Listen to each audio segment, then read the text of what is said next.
خوش آمدید. آج ہم جا رہے ایک خوابوں کی دنیا میں جسے سوئٹزرلینڈ کے نام سے جانا جاتا ہے.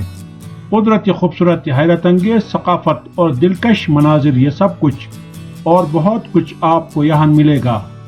سوئٹزرلینڈ کی سب سے نمایاں خصوصیت اس کے ایلپس پہاڑیں. یہ پہاڑیاں نہ صرف اپنی بلند و بالا چوٹیاں بلکہ اپنی حیرت انگیز خوبصورتی کی وجہ سے بھی مشہور ہے.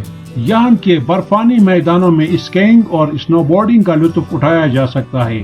یہ سرگرمیاں نہ صرف ایڈونچر کے شوقین افراد کے لیے ہے بلکہ خاندانوں کے لیے بھی ایک یادگار تجربہ ہے. سوئٹزرلینڈ کی جھیلیں بھی قدرت کا ایک حسین شاہکار ہے. جنیوا جھیل جو اپنے نیلے پانی اور دلکش مناظر کی وجہ سے معروف ہے، سیاحوں کے لیے ایک مقبول مقام ہے. لوسان جھیل جس کے ارد گرد پہاڑیاں اور جنگلات ایک دلکش منظر پیش کرتی ہے. یہاں کشتی رانی اور تیراکی جیسی سرگرمیاں بھی بہت پسند کی جاتی ہے. سوئٹزرلینڈ کی سرسبز وادیاں اور جنگلات بھی کسی جنت سے کم نہیں. یہاں کی ہر وادی اور ہر جنگل اپنی منفرد خوبصورتی اور سکون کے لیے مشہور ہے. یہاں آپ ہائیکنگ، ٹریکنگ اور پکنک جیسی سرگرمیوں کا لطف اٹھا سکتے ہیں. ہر قدم پر قدرت کے نظارے آپ کو حیران کر دیں گے. سوئٹزرلینڈ کے جھرنے بھی اس کی قدرتی خوبصورتی کا ایک اہم حصہ ہے. رائن فال جو کہ یورپ کا سب سے بڑا جھرنا ہے، اپنی طاقتور دھاروں اور خوبصورتی کے باعث مشہور ہے. ان جھرنوں کا شور اور ان سے اڑتی پانی کی بوندیں آپ کو تازگی کا احساس دلائیں گی. قدرتی پارک، قومی پارکوں اور قدرتی حفاظت گاہوں کے مناظر. سوئٹزرلینڈ میں کئی قدرتی پارک اور حفاظت گاہیں بھی ہیں جہاں آپ جنگلی حیات اور قدرتی مناظر کا قریب سے مشاہدہ کر سکتے ہیں. سوئس نیشنل پارک جو کہ سب سے قدیم پارک ہے میں مختلف اقسام کے پودے اور جانور پائے جاتے ہیں. یہاں کی قدرتی حفاظت گاہیں ماحولیات کی حفاظت کے ساتھ ساتھ سیاحوں کو فطرت کے قریب لانے کا بھی موقع بھی فراہم کرتی ہے. سوئٹزرلینڈ کی قدرتی خوبصورتی واقعی ایک خوابوں کی دنیا ہے. یہاں کے ایلپس پہاڑ، جھیلیں، وادیاں، جنگلات اور جھرنے سب کچھ آپ کو ایک ناقابل فراموش تجربہ فراہم کریں گے. سوئٹزرلینڈ کی ثقافت متنوع اور دلچسپ ہے جو مختلف جغرافیائی علاقوں، زبانوں اور تاریخی پس منظر کا مجموعہ ہے. سوئٹزرلینڈ میں 4 سرکاری زبانیں ہیں: جرمن، فرانسیسی، اطالوی اور رومانش. ہر زبان کا علاقہ اپنی منفرد ثقافتی خصوصیات رکھتا ہے.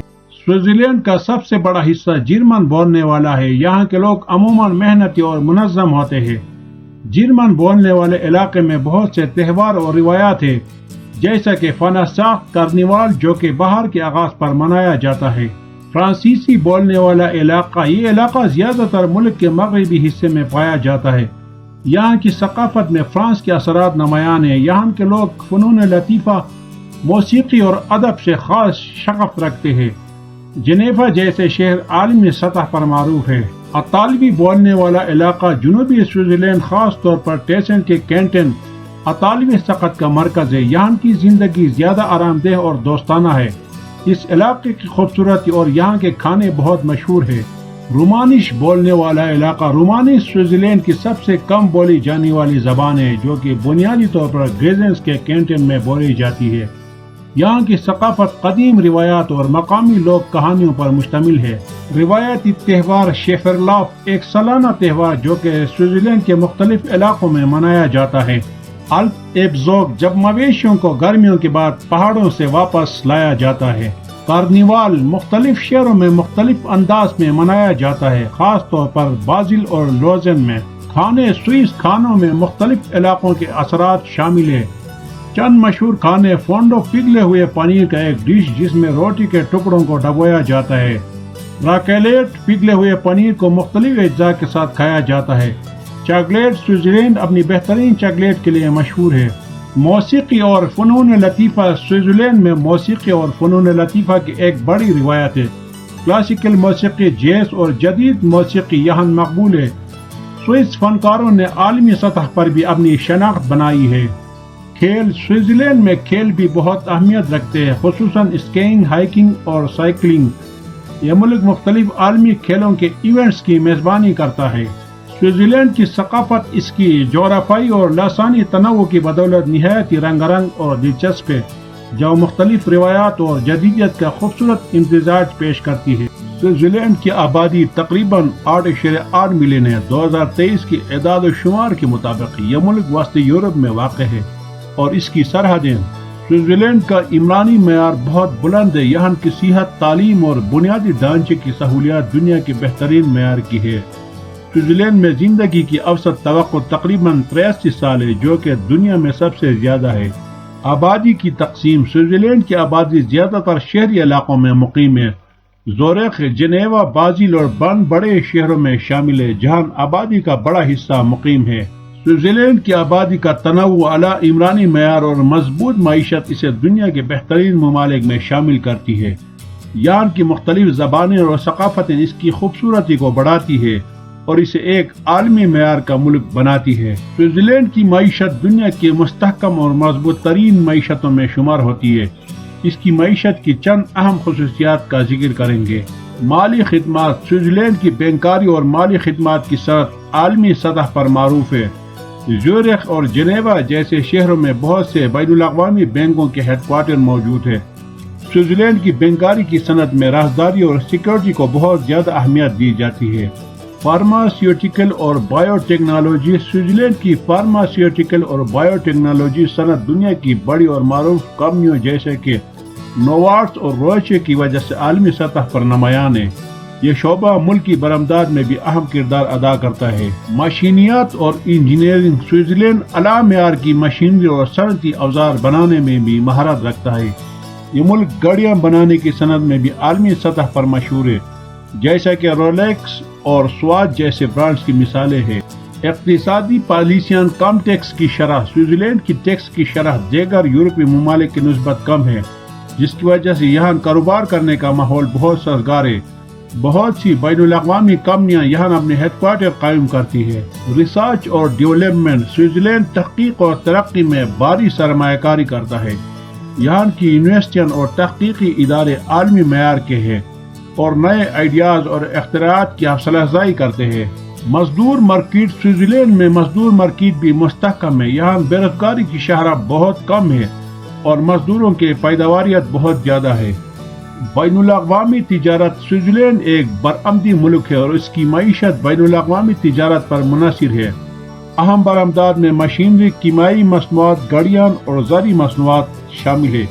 اس کے بڑے تجارتی شراکت داروں میں یورپی یونین، امریکہ اور چین شامل ہے۔ سوئٹزر لینڈ کی معیشت کی کامیابی کی وجوہات میں مالی خدمات، فارماسیوٹیکل اور مشینیات کے شعبے، کم ٹیکس کی شرح، تحقیق اور ترقی میں سرمایہ کاری اور ایک مستحکم مزدور مارکیٹ شامل ہے۔ یہ خصوصیات سوئٹزر لینڈ کو دنیا کی سب سے مستحکم اور ترقی یافتہ معیشتوں میں شامل کرتی ہے۔ سوئٹزر لینڈ کی تاریخ بہت قدیم اور دلچسپ ہے جو مختلف ادوار میں تقسیم کی جا سکتی ہے۔ قدیم تاریخ: سوئٹزر لینڈ کے علاقے میں قدیم زمانے سے انسانی آباد کاری کے آثار ملتے ہیں۔ قبل از مسیح کے زمانے میں یہاں کیلٹک قبائل آباد تھے جو کہ بعد میں رومی سلطنت کے زیر تسلط آئے۔ رومی دور میں سوئٹزر لینڈ کے علاقوں ہیلوویشیا کہا جاتا تھا۔ رومیوں نے یہاں کے انفراسٹرکچر، سڑکوں اور شہروں کو ترقی دی، جن میں آرگو اور اوگسٹا روریکا شامل ہے۔ قرون وسطی رومی سلطنت کے زوال کے بعد سوئٹزر لینڈ مختلف جرمن قبائل، خاص طور پر المانی اور برگوئنوں کے زیر تسلط آیا۔ 6ویں صدی عیسوی میں یہ علاقہ فرینک سلطنت کا حصہ بن گیا۔ 1291 عیسوی میں 3 علاقوں اوری، شویس اور انٹرا والڈن نے مل کر ایک اتحاد قائم کیا جو بعد میں سوئس کنفیڈریشن کہلایا۔ اس کنفیڈریشن کا مقصد بیرونی خطرات سے بچاؤ اور اندرونی استحکام تھا۔ اس کے بعد مختلف دیگر علاقے بھی اس اتحاد میں شامل ہوئے۔ نیپولیونک: 1798 عیسوی میں فرانس کے نیپولین نے بوناپارٹ نے سوئٹزر لینڈ پر قبضہ کر لیا اور یہاں ہیلویٹک ریپبلک قائم کی۔ تاہم یہ ریپبلک زیادہ دیر تک قائم نہ رہ سکی اور 1815 عیسوی میں ویانا کنگریس کے بعد سوئٹزر لینڈ کو ایک آزاد اور غیر جانبدار ملک کے طور پر تسلیم کیا گیا۔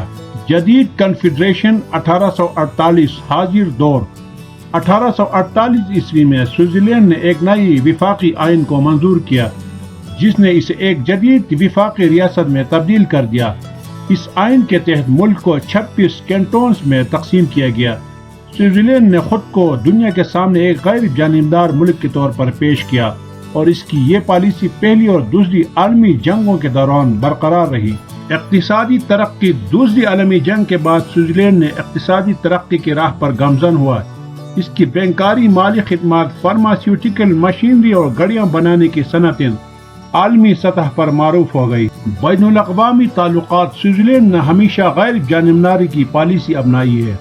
2002 میں سوئٹزرلینڈ نے اقوام متحدہ کی رکنیت اختیار کی۔ یہ ملک بین الاقوامی اداروں جیسے ریڈ کراس اور ورلڈ ٹریڈ آرگنائزیشن کا میزبان بھی ہے۔ سوئٹزرلینڈ کی تاریخ ایک چھوٹی لیکن اہم ملک کی داستان ہے جو بیرونی خطرات اور اندرونی تنازعات سے نمٹنے میں کامیاب رہا۔ اس کی غیر جانبداری پالیسی، مستحکم معیشت اور مضبوط جمہوری ادارے اسے دنیا کے ترقی یافتہ ممالک میں شامل کرتے ہیں۔ سوئٹزرلینڈ تاریخی مقامات اور ثقافتی ورثے کے لحاظ سے بہت امیر ملک ہے۔ یہاں کچھ اہم تاریخی مقامات درج ذیل ہے۔ چیٹو دی شیوون جنیوا جیل کے کنارے واقع ایک قدیم قلعہ ہے۔ یہ قلعہ 12ویں صدی میں تعمیر کیا گیا تھا اور قرون وسطیٰ کے دور میں اسے حکومتی اور دفاعی مقاصد کے لیے استعمال کیا جاتا تھا۔ برن کا قدیم شہر یونیسکو کے عالمی ثقافتی ورثہ کی فہرست میں شامل ہے۔ یہ شہر اپنی قرون وسطیٰ کی گلیوں، تاریخی عمارتوں اور مشہور زیڈ گلوگ یعنی قدیم گھڑی کے ٹاور کے لیے مشہور ہے۔ لوسن کا قدیم پل جسے کیپل بروک کہا جاتا ہے 14ویں صدی میں تعمیر کیا گیا تھا۔